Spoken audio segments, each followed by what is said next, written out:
National Broadcasting Company presents Radio City Playhouse, Attraction 11. Hollywood, California, Monday, June 29th. Presents the finest in motion picture entertainment, Academy Award. From Hollywood, Skippy, America's largest selling peanut butter. Cary Grant, Katharine Hepburn, and Jimmy Stewart. The Lux Radio Theater welcomes you all.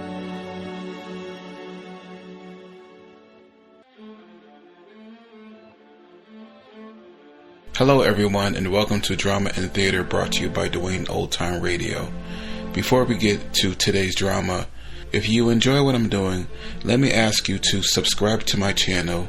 Subscribing is 100% free, and you will receive notifications on new posts. Lastly, if you have a moment, write a short 1 or 2 sentence review or give a rating on your preferred podcast service. A positive review or rating would help me out a lot. And now, on to the show. Oh yeah, and thanks for your support. I really do appreciate it. Columbia Workshop for the week. 2 episodes of Columbia Workshop. One episode of Columbia Workshop. I believe it's 2 stories. This is the 10th episode, The Dream Makers and the Sound Microscope. This aired September 26, 1936. The Columbia Workshop under the direction of Irving Reese. Ladies and gentlemen, the Columbia Workshop offers its 9th program in a series devoted to experimental radio. We're happy to announce that Orson Welles' presentation of the first 2 acts of Shakespeare's Hamlet brought the largest male response of any program presented so far in this series. Many of you requested us to do the balance of the play this week. Unfortunately, Mr. Welles is opening his new play this evening and could not be here. However, we are planning to present the other 3 acts at the earliest opportunity. And thanks to your interest, we are also making arrangements to present similar treatments from the other plays of Shakespeare. Tonight, we're dividing the program into 2 parts. The first 15 minutes will be devoted to an original dramatization by Charles Burton, who uses his pen to give us the inside story on the ghost and nightmare racket. In the second half, the workshop, in conjunction with the EE-free laboratories, uses the tools of science to analyze the shadows that walk in the night.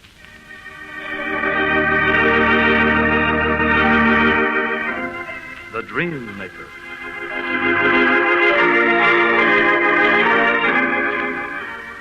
Remember that night you woke up trembling, your body bathed in a cold sweat?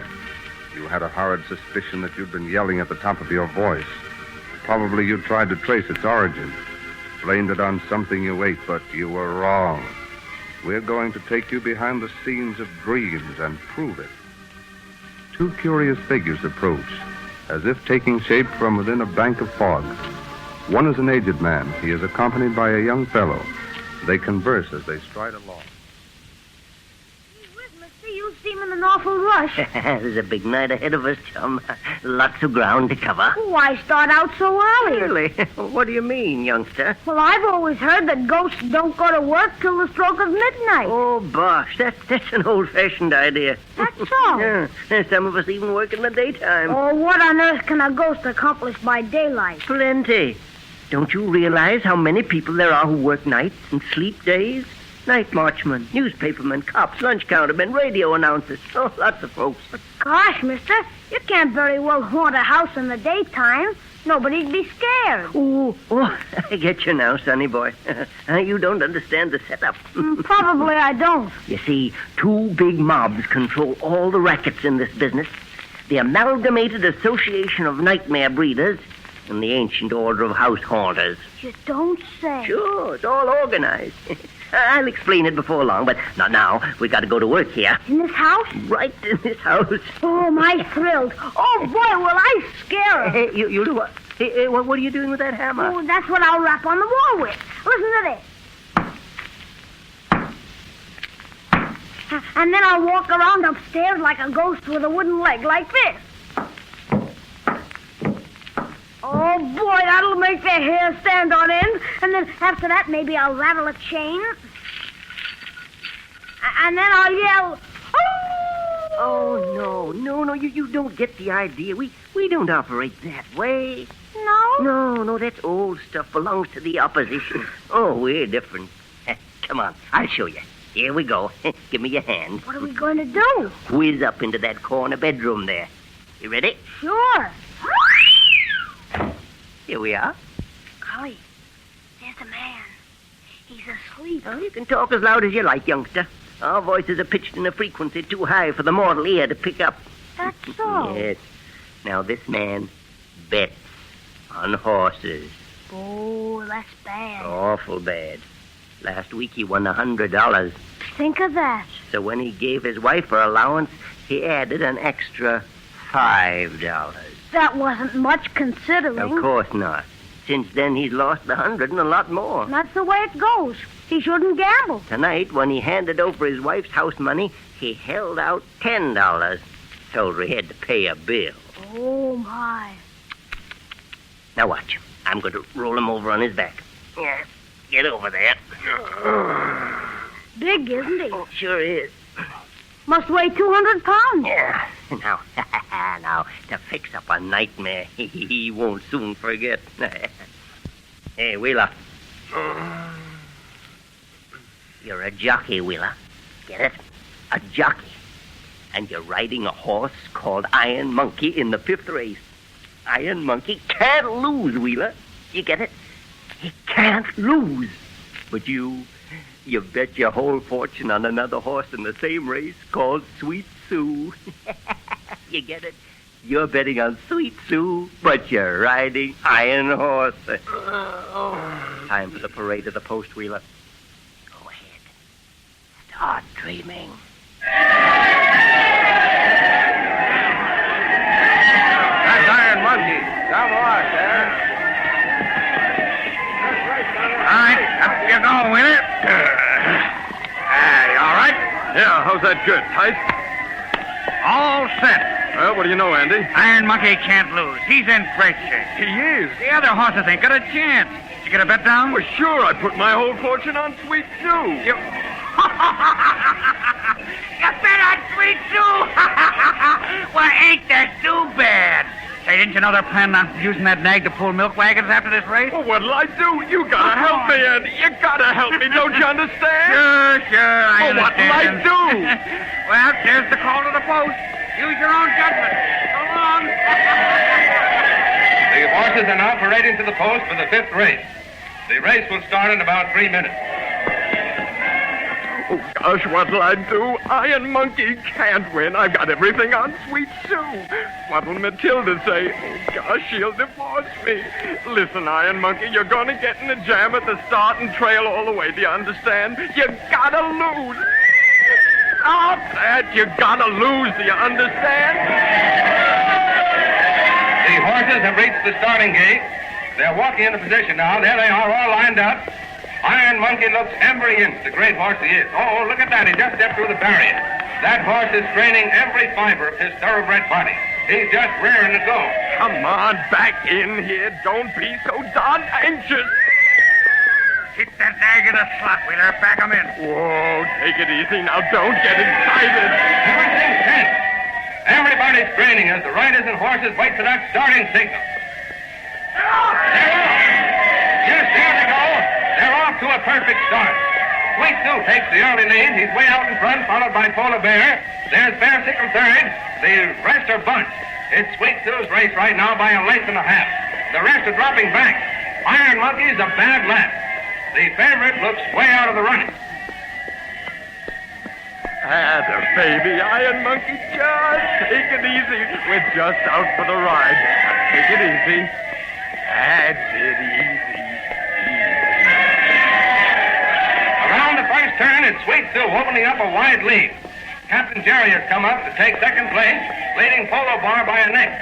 Bear Sickle is dropping back, and Iron Monkey is still left. Oh, wait a minute.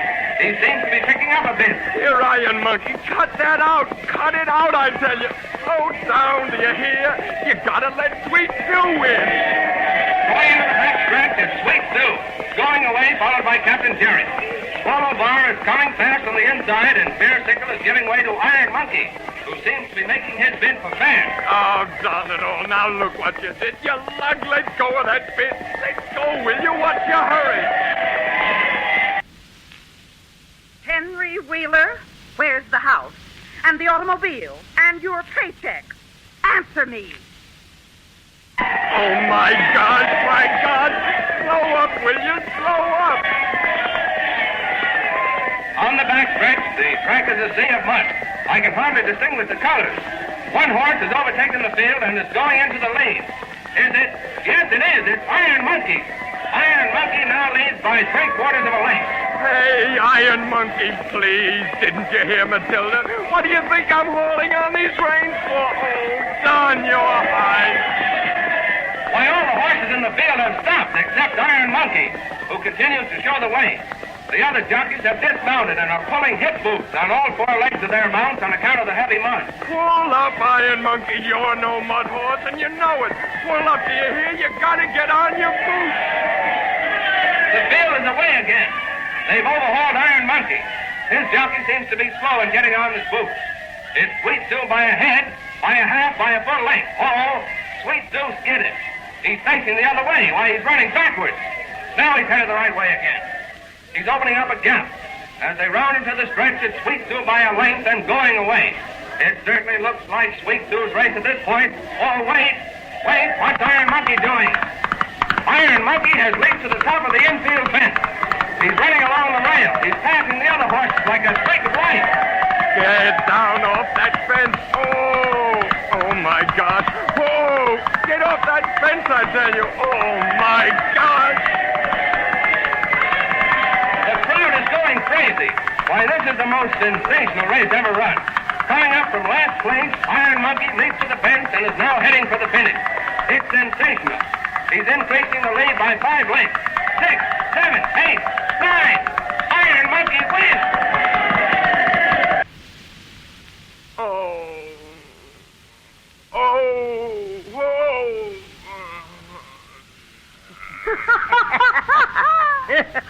Look at him thrash around. A nightmare, believe me. Sure was. Abuse. Well, I hope it teaches him a lesson. So that's what you do. That's it, boy.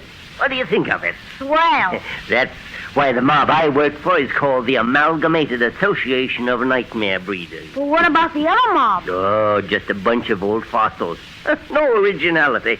Call themselves the Ancient Order of House Haunters, yeah. Oh, I see. They've been established in Europe for centuries. But they haunt houses over here, too, don't they? Oh, yes. They try to muscle in. But heck, their antiquated racket may be all right in a medieval castle or an old farmhouse, but here, it's the bunk. You don't say. Mm-hmm. But all they're good for is to keep British novelists supplied with material. Well. And I always thought they were the top. Yes, most everybody does. That's because they've been established so long. And, of course, all those ghost story writers help to keep the impression alive. No, I guess you're right. Just a bunch of old fogies with a trunk full of sound effects. Well, we go in here. Going to whiz in? Might as well. Saves time. Give me your hand again. There. Why, it's a baby in a crib. Don't tell me you're going to... Wait. Now, this poor little tyke's had a hard time of it. He has? Ear trouble. Mastoid. Now, watch. Well, little fella, you're out in the country now. Sun's shining, birds are singing, and the grass is soft and green. And you're riding on a pony. He's all your very own. Isn't it fun? Just look at him smile. And your pony's taking you right into an ice cream store. Yeah, help yourself, laddie boy. The nicest chocolate ice cream in the world. Laugh away, baby. Ride your pony all night. Every night till you feel better. Poor kid. Come on, let's go. So you chaps do good, too. Oh, yes, in deserving cases. Anytime we make a baby laugh, we can have the rest of the night off if we like. Well, say, isn't that fine? Yeah, but we'd better keep on going so you can get broken into the business properly. That's all right with me. Where do we go from here? Hollywood. Hollywood, California? That's the place. Oh, fine. I've always wanted to see that place. Will we meet a movie queen? You bet we will. Gosh. All set to travel? Sure. All right, then. And here we are in Hollywood. Say, we made good time. Well, it's not bad, but I made it faster.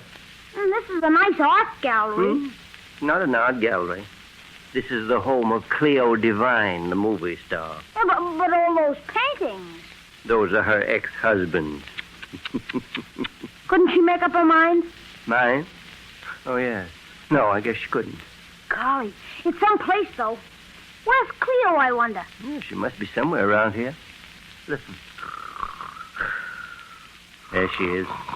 Come on. Uh-oh, there I go opening the door again.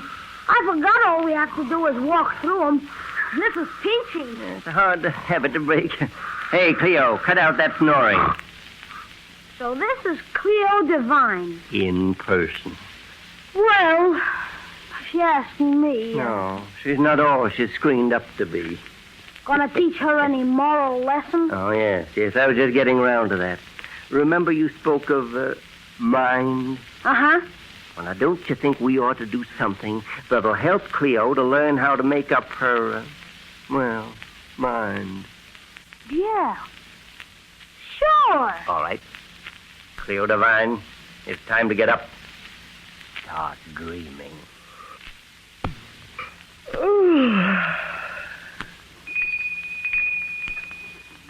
Did you ring Miss Devine? No, the bell did. Fetch me my engagement book. Yes, miss. Right here, miss. No, not that, stupid. That's a directory of all the juveniles in Hollywood. I beg pardon, miss. You asked for your engagement book. I mean my daily reminder. Oh, so sorry. Here, miss. Now, let's see. Oh, there was something I had to do today. What was it? Oh, yes. I'm to be married at 12 o'clock. Who am I marrying today, Hawkins? I didn't catch the name, miss. Neither did I. Well, let's go, Hawkins. Whoopee! Exactly, miss. Oh, come on. Aren't you glad I'm getting married? Whoopee! Say it, Hawkins. Yes, miss. Whoopee. Attaboy, Hawkins. Am I giving you away again, miss? Yep. Say, what's everybody staring at? Well, really, miss, I couldn't say unless it's because you're still wearing your nightgown. Oh, of course. Well, here's the city hall. Now, where's the blushing bridegroom? Oh, well, come on, let's go in. Perhaps you'd better sit down, miss. What's that? My word, miss. Sounds like a fire. Say, maybe the fire's in this place. Oh, we'll have to call off the wedding. They must be right outside the door. Oh, dear.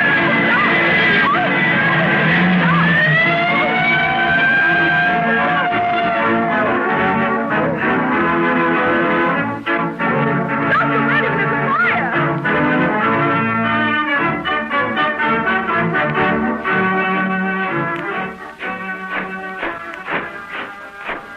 Stop the wedding, there's a fire, I say. Please don't be excited, miss. It's not a fire. I just remembered. There they come.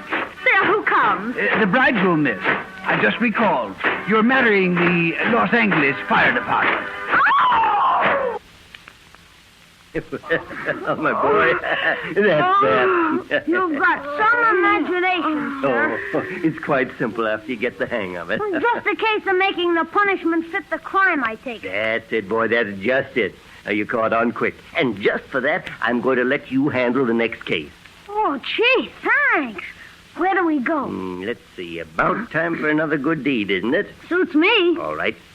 You've heard of the Timid Soul, haven't you? Oh, yes. He's the man who's worked for the same firm for 30 years and never asked for a raise. That's the man. Oh, sure, I know. Well, let's make him happy, poor chap. Fine, I'd love to. He lives right here. He does? Let's go in then. Midnight. So quick. Time flies when you're busy. It's a funny thing. There's a light in his room. So there is. He couldn't be awake at this hour. You know him. Early to bed and early to rise and all that sort of stuff. Well, we'll see. Come on up. There's his bed, but I don't see him anywhere. Oh, look, he's pulled the cover over his head. What? Listen.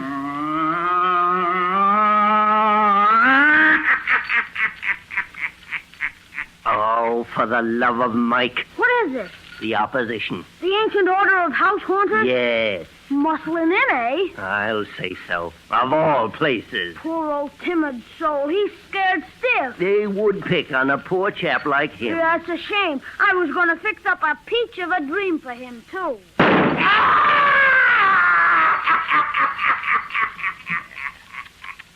Pretty crude. Pretty crude. Listen, you guys, I warned you to stay out of this territory. Now scram.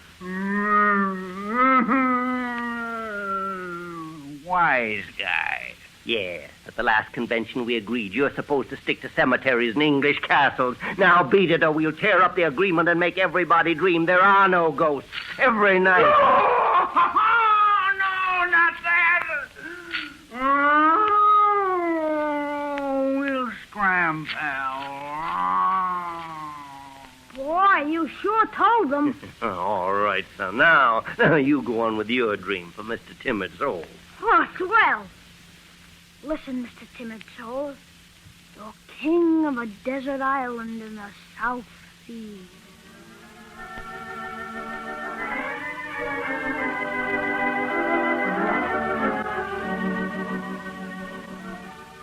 You're the boss of all the warriors.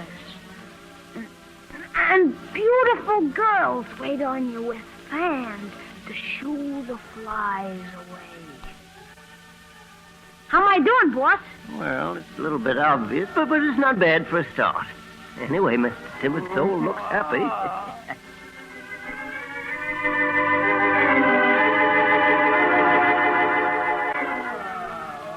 More coconuts, Mara. Yeah, he's having a good time. And I'll teach you the finer points as we go on. You'll be a full-fledged member of the Association of Nightmare Breeders soon. Oh, gee, swear! Now give me a hand and let's go.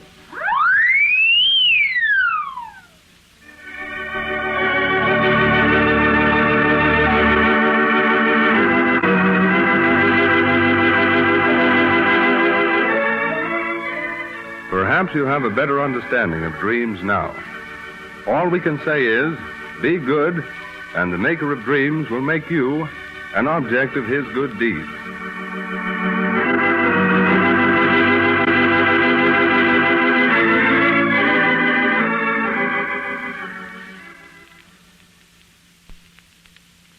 You have just heard Maker of Dreams by Charles Burton.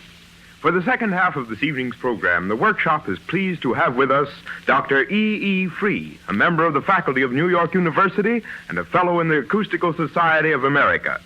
We have asked Dr. Free to do again some parts of a demonstration broadcast which was presented with much success some time ago. In it, Dr. Free turns his sound microscope on the subject of ghosts. Dr. Free. Almost everyone likes ghost stories. Probably there is no adult human being who has not met at least one ghost, or has seen or heard something which he thought might be a ghost. Even scientists are interested in ghosts, and one of the things we use to study them and to reproduce them is the sound microscope you just heard mentioned. First of all, we want you to hear what this instrument can do. Here is some water dropping into a small tank as its sound is picked up by an ordinary studio microphone.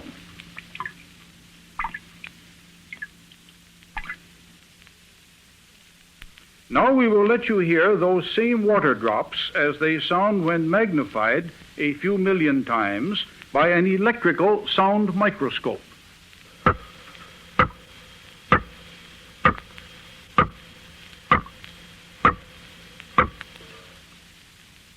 And now let us see, or rather let us hear, how this sound magnifier can be used to help get a scientific idea of some common ghosts. Listen to a walking ghost as his footsteps come slowly out of the distance, pass invisibly along the hallway outside your door, and gradually disappear.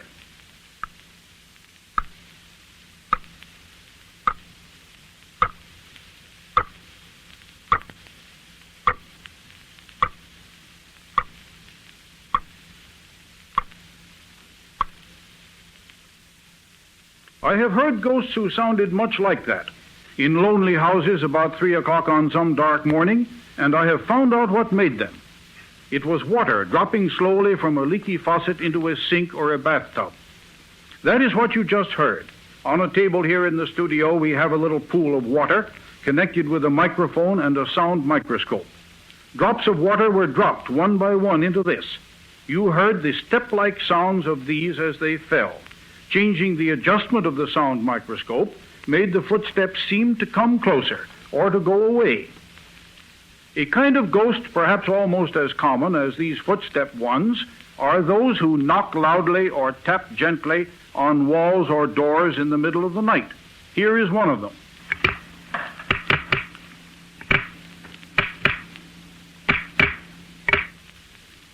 That was the cracking of some pieces of wood slid forcibly over each other. Changes of temperature or moisture cause these little noises continually.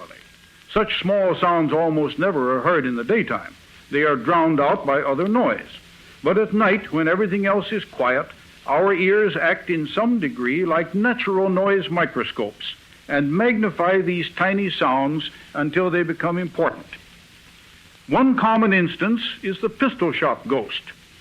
There usually is a story of a secret duel years ago in the house, or of a ruined gambler who shot himself, or a brutal murderer who shot the whole family one after another.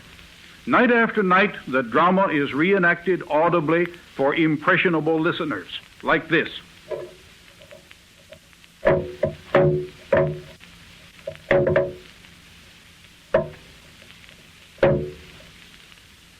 In reality, that was the snapping of wires in a piece of ordinary window screen. Actual window screens often sound just like that as they snap and crackle faintly on silent nights from changes of temperature. Then there are the ghosts who stand by your bedside in a pitch-dark room and breathe heavily, as though they were exhausted by the labor of climbing out of their graves to bother you. Here is one of them.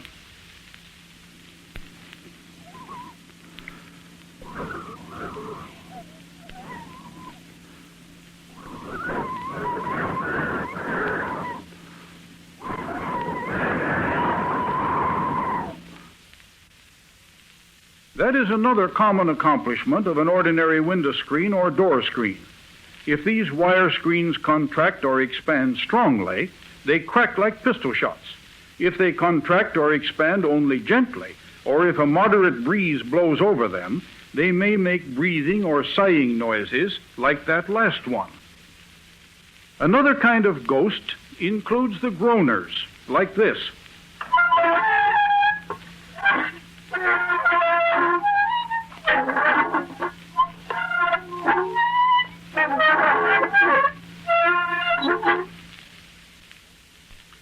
That was the magnified sound of a rusty door hinge, like one on an unlatched door swinging gently in a breeze.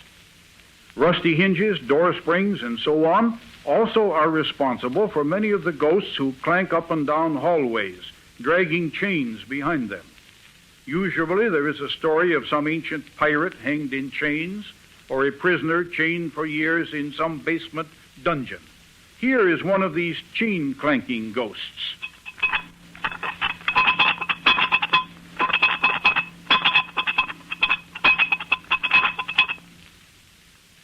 Another interesting kind of ghost story is that of the ghosts who strangle and gurgle in the night, like persons being choked to death or dying from sword wounds through their throats. Like Mr. Burton's ancient order of house haunters that you just heard about, these usually are European inhabitants. They are much rarer in the United States. Here is one of them.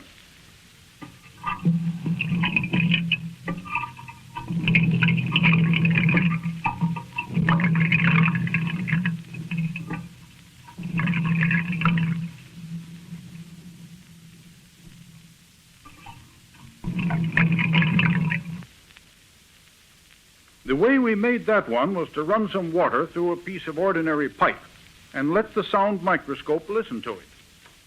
And now for why these gurgling ghosts are commoner in Europe than in the United States. It is merely plumbing. In European houses, the plumbing is likely to be somewhat out of date. The pipe systems do a terrible lot of gurgling and rumbling, much more of it than the modern systems commoner in this country. But maybe some of you know of ghosts which you cannot be explained in any such way as this. If you do, and if your ghost can be counted on to perform on schedule, we would like to know about it. Maybe we can even slip in a microphone and broadcast it, so that all of you can hear it and decide for yourselves. Thank you, Dr. Free. Ladies and gentlemen, you have just heard the 9th program in the Columbia Workshop series devoted to experimental radio. Tonight we presented The Dream Maker, an original radio play by Charles Burton, and a demonstration of the sound microscope by Dr. E. Free, noted scientist. The Columbia Workshop has arranged for future broadcasts in conjunction with Dr. Free. Your comments on tonight's presentation will be appreciated. Next week, at a new time, 8 p.m. Eastern Standard Time, the workshop will present a request performance of Mr. Reese's well-known experimental radio drama, St. Louis Blues.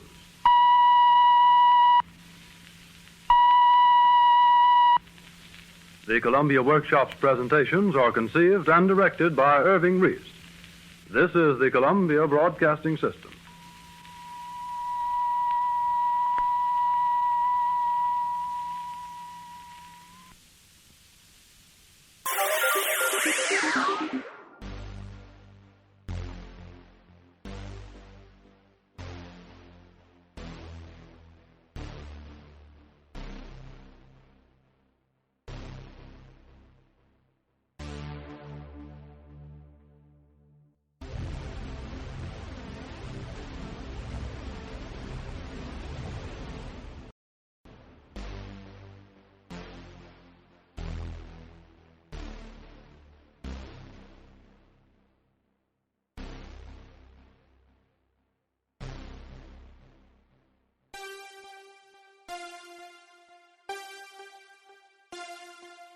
Thank you.